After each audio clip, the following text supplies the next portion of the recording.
welcome to another exciting episode of Tiger Garage. So, it's raining in Manila. Sana hindi kita marinig. Ay, mali. This is a 2023 Cadillac Escalade. So, anong papagawa ni client ngayon? As you can see, super cool na yung kanyang car. So, yun din yung problema ni client. Ang ganda-ganda ng kotse, pero pagdating sa interior, ang pangit ng upuan. So, papagawa ni client, magpapa-interior upgrade, papalitan natin ng Tiger Garage very own VIP seats, and then papa-detailing loob at labas. So, tignan natin yung loob. Alright, sa harap muna tayo. So, sa harap, wala naman papagalaw si client. As you can see, maganda na yung upuan niya sa harap. So, naka-power seats, naka-automatic incline-recline, naka-gadgeted everything. Lahat ng functions ito meron. If you are owner of a car like this, hindi ka umupo sa harap kasi mumukhang kang bodyguard. So, most of the time, owner of this car nakaupo sa likod. As you can see naman sa likod, meron nga siyang TV. Pero pagdating naman sa controls ng upuan, lahat mano-mano. Oh. One click na fold down. Tapos, front and back, lahat mano-mano. Yung likod, basta everything mano-mano siya, wala pa siyang air-cooled, wala pa siyang any other functions. Kasi client, dinala nila dito sa Tiger Garage, papa-upgrade natin yung interior nito. So I hope you guys are excited on joining us on this journey, on transforming the interior of this Escalade. As always, wait till you see. Let's go!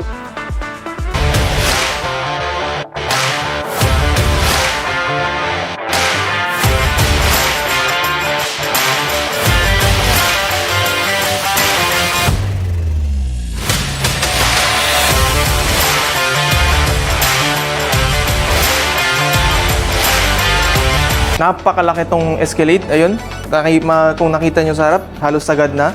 So, ito yung ikakabit nating upuan. As you can see, yung color niya, same yan sa original stock chairs niya. Para ang habol kasi natin medyo parang upgraded na hindi masyado halata. Ayaw natin yung super flashy. Gusto natin yung parang blend in sa interior niya. So, ito yung natin. Ito yung ganitong kulay ang ikakabit natin. Mukha ka siyang stock. Tapos, syempre, kompleto lahat ng functions natin. Maliban sa mga functions, another special thing is yung upuan natin, kompleto ang armrest niya. Kung chinik nyo yung original na chair niya, wala siyang armrest sa isang side, only one side lang yung armrest niya. So ngayon, hindi ka na mabibitin. Parehong may armrest ka na, hindi ka na mabibitin, parang nakulangan ng isang armrest. So thank you guys for joining us in this journey on transforming the interior of this Escalade. As always, wait till you see. Let's go!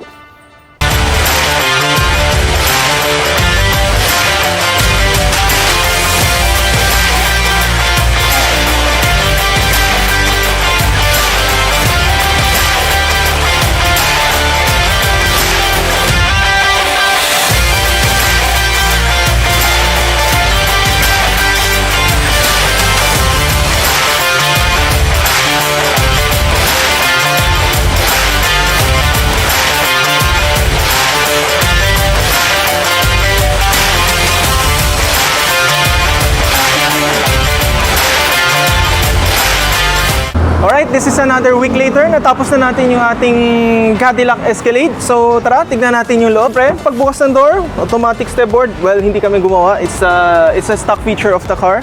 Pero ito yung loob, ito yung mga ginawa namin. Tara, akit tayo. Yan, as you can see, ito yung kinabit nating bagong upuan, yung VIP seats natin from Tiger Garage. So, ngayon, kompleto na yung kanyang armrest, dalawa. Hindi na yung isang side lang, tas kabila walang armrest.